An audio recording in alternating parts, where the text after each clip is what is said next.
Hello everybody, it's David Monts here, reporting on behalf of Geek Syndicate. Don't forget to check out the website geeksyndicate.co.uk, and our Instagram and our Facebook page and Twitter page, etc, etc. But anyway, I'm reporting because I'm just on my way home, having seen in glorious IMAX Solo, a Star Wars story. So essentially everything I'm going to say here is completely non-spoiler. I'm basically just going to give my first impressions.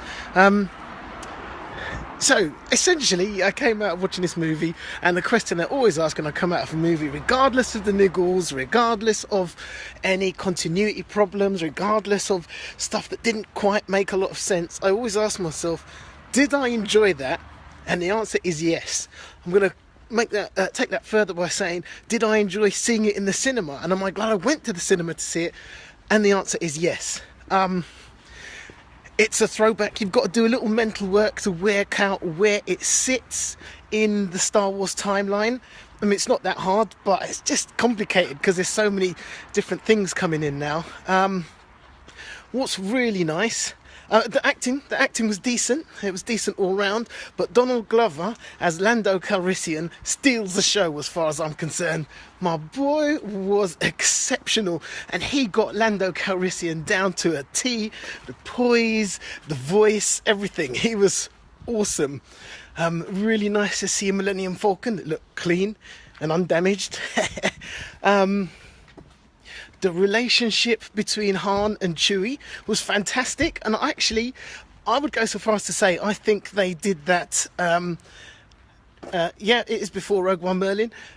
I would say that the relationship between Han and Chewie is much more developed. It feels like they gave it much more thought than they ever did in the original trilogy. He doesn't feel like a sidekick, he feels like a partner, and I really, really, really like that. What else is there to say? I loved seeing the contrast between the cynical smuggler Han Solo that we know, and the bright, optimistic young thing that he is here, and sort of learning life lessons as he goes along. That was really good. Hi Lizzie. Yep. Missed you. Jessen, saw Jessen there. It's good to see you, man. Glad you enjoyed it too. There was humour. There was humour, and the humour was good, but it was a bit overshadowed by the darkness of the thing, and it was dark in a different way to Rogue One. It's just a relentlessly dark universe, and I suppose that's good because you get to see why a rebellion is needed. And this is, timeline-wise, this is kind of before the roots of the rebellion actually took place. What else can I say? There is something that happens, I'm not going to say much more than that, but there was a lot of confusion in the cinema, and it came from people who hadn't seen the cartoons, the animated adventures, Star Wars Clones and Star Wars Rebels, and I did wonder if that was a mistake, because as Natalie Winter, who I was there with, hey Natalie, really good to have you there with me, pointed out, you've almost got, even though those things are canon, you've almost got to treat them as a bonus, and therefore, is it fair to expect all Star Wars fans to have watched those animations to get the thing that you've put in there? I don't know.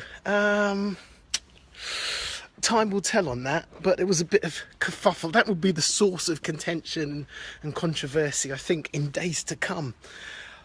All in all, what can I say? Yeah, no, I enjoyed it. Do you know what I really enjoyed about it? About halfway through, I realised I wasn't really thinking of it as a Star Wars movie. I was kind of thinking it as a general sci-fi heist movie, which had Star Wars overtones in it. It just didn't bother me, actually, that whether it was Star Wars or not. There was characters that I liked, and actually there are bits and pieces that were a little bit heavy-handed in trying to relate it to the Solo we know and love, but all in all it was a great sci-fi action heist debacle. So yeah, I felt the same about Avengers. Don't assume your audience knows all the comic history. There we go. And yeah, that'll be the one problem. And I think for those, the general feeling I got from the people in the cinema was that although it was in canon and you could see that thing in Clones and Rebels, it was a bit heavy-handed. Why? It wasn't necessary. It was a bit much. But where they'll go with that in future films, we shall see. And it kind of felt like there's definitely scope for future films. We shall see. I've got to admit, I've come out going, I'm really enjoying the Star Wars films that happen apart from the main continuity, and especially with Solo, I didn't think that that was something that I wanted to see. I didn't want to see a Solo origin story. And actually, the parts of it that were really origin-wise weren't really necessary to making it a good movie, if you know what I mean. So yeah, that's me. I'm home, and I'm going to go in and see my kids who told me that they didn't like Star Wars. My heart is breaking. I'm with you, Fraser. Rogue One is probably my favourite Star Wars film after the original Star Wars, actually. I need to go to a lighting class. I'm walking home, man. There we go. Right, so get new kids. Says I'm working, not doing that again. I will, Christiana. So, yeah. Good night, all. I'll tell you what.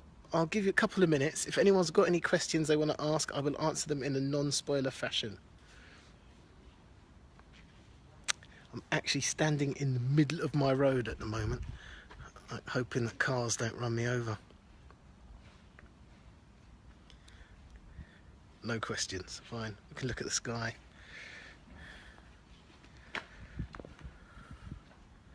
Right. Right. In that case, I'll leave you all to it. Good night. Is the Han guy good?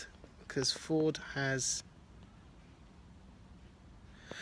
he's all right. I mean, I didn't know, but someone said that they'd had to get an acting coach in, and I think probably it was to help him get those little touches that make you think of Han Solo, and he did actually.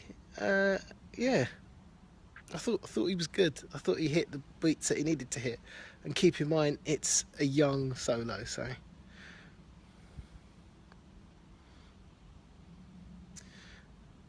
Yeah, so that's it really. That's my first impressions, and if no one's got any questions, I'll go. Woody's just great. He's kind of the old grizzled guy, the old grizzled smuggler that kind of Solo has to learn from, and he plays his part to a T, and it's a bit of a shocker in places. Bit of a shocker, is it? Oh. Mother of Dragons? She... Emilia Clarke. Yeah. Okay. Yeah, she was alright. To quote someone who was... to quote a friend of mine, it's good to see she's learnt how to act.